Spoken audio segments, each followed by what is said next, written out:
1. The people of Nuh. A man stands in front of his people and tells them a flood is coming. They laugh at him. They put their fingers in their ears. They pull their clothes over their heads so they do not have to listen. That is in Surah 71, verse 7. He calls them in the open. He calls them in secret. He calls them at night and during the day. Nothing moves them. So he walks away from the noise and picks up a hammer. God tells him something final. No one else will believe. The matter is already decided. Nuh does not argue. He takes planks and nails and begins building a boat on dry ground, far from any sea. His people walk past. They see a man building a ship where no water touches. They mock him harder. The Quran records that moment in Surah 11, verse 36. The door to mercy is already closed before the first drop of rain falls. The disaster is not a single sudden storm that surprised a sleeping village. It is the end of a community that had been warned across generations. The ark and the sign it carries matter more than the water itself. God then commands him to bring a pair of every kind and all who believed onto that boat. The number is not large. Nuh's own son refuses. He watches his son climb a mountain and believes the water will never reach him. It does. The sky pours and the earth splits and the waves rise like moving mountains. The Quran names the moment. Every living thing outside the vessel is silenced. No survivors. No ruins left standing. Just empty water covering a vanished people. When the water finally sinks, the ark comes to rest on a mountain. The saved step out onto a world that has been wiped clean.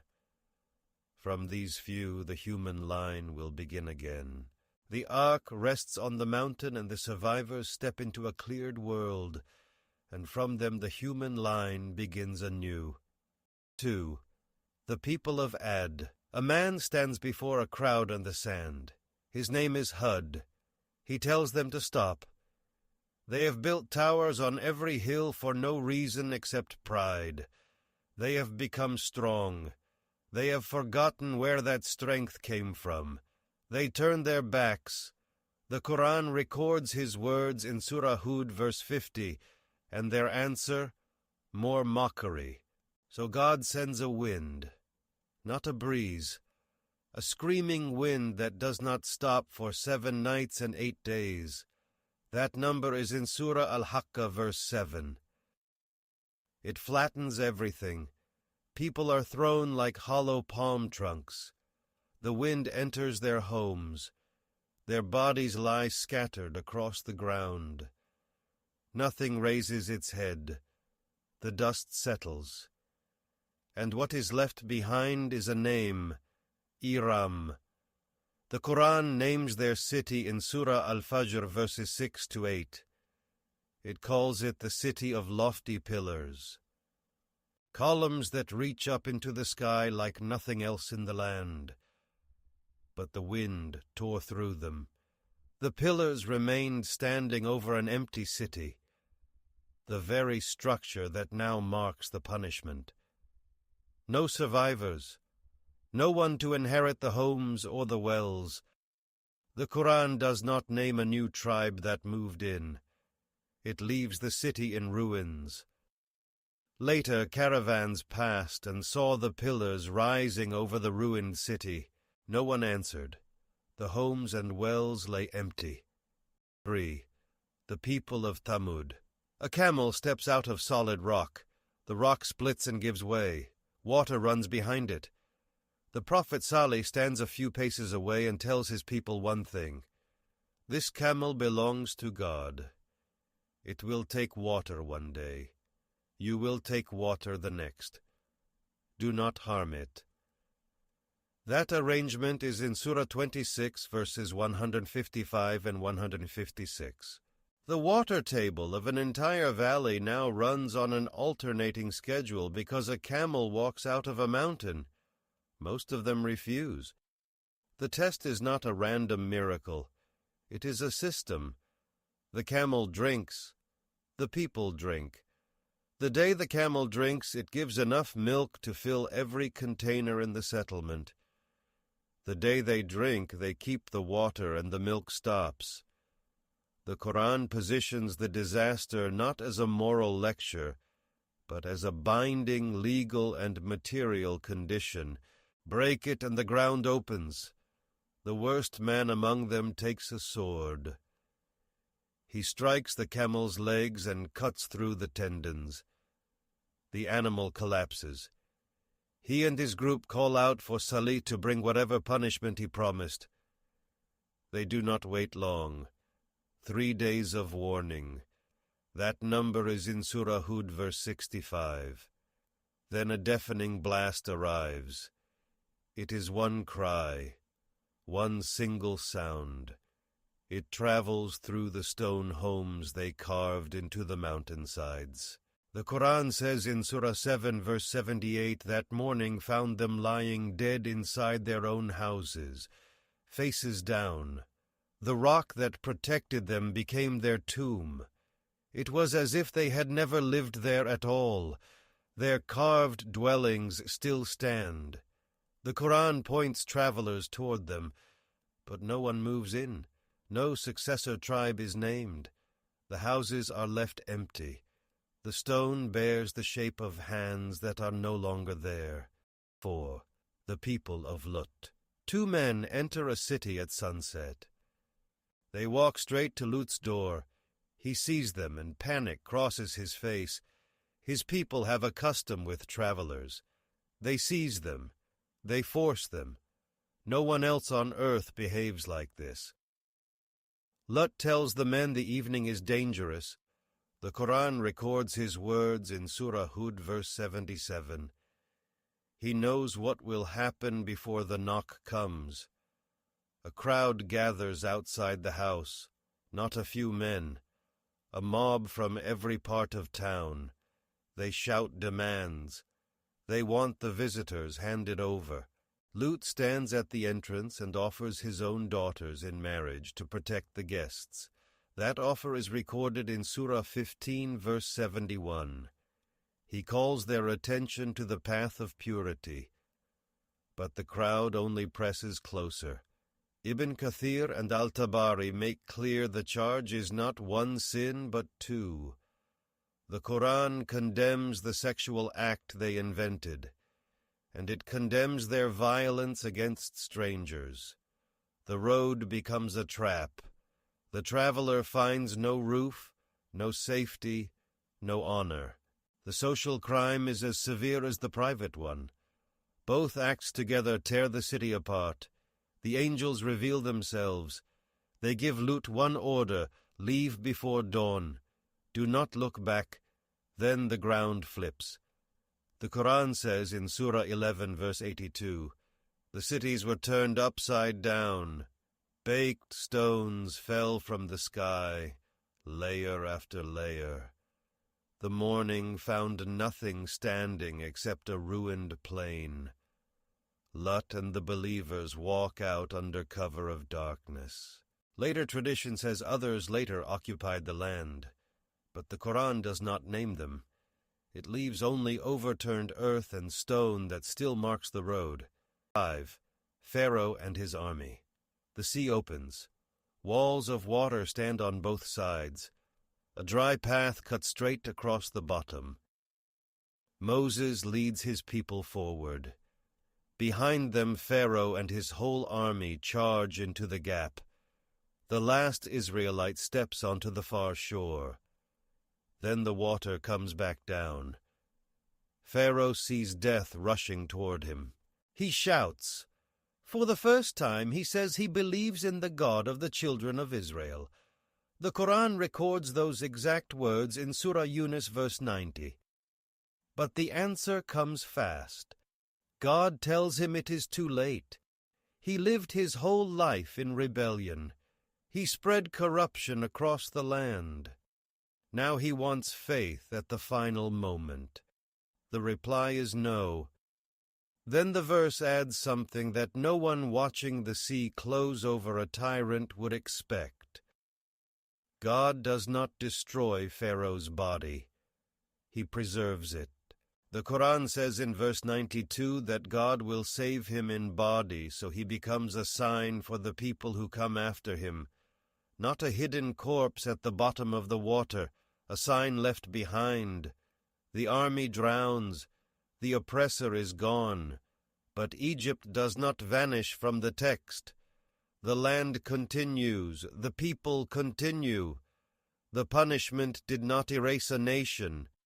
It removed the man who chased the innocent and called himself a god. The kingdom outlasted the king, and the body stayed, not buried in the deep, cast up where later eyes could see it. A tyrant whose end was turned into a physical reminder sat on the shore. 6. The people of Madian. The market is busy. A man stands at the scales. He puts a weight in his own cup and gives the customer less. No sword, no idol, just a short measure. And that is exactly the thing that later brings the ground open under his city. Shu'aib comes to them speaking simple words. Worship God alone. Give full measure. Do not cheat people out of what is theirs. The Quran records his message in Surah Hud, verse 84. He does not ask them to abandon trade. He asks them to make trade honest.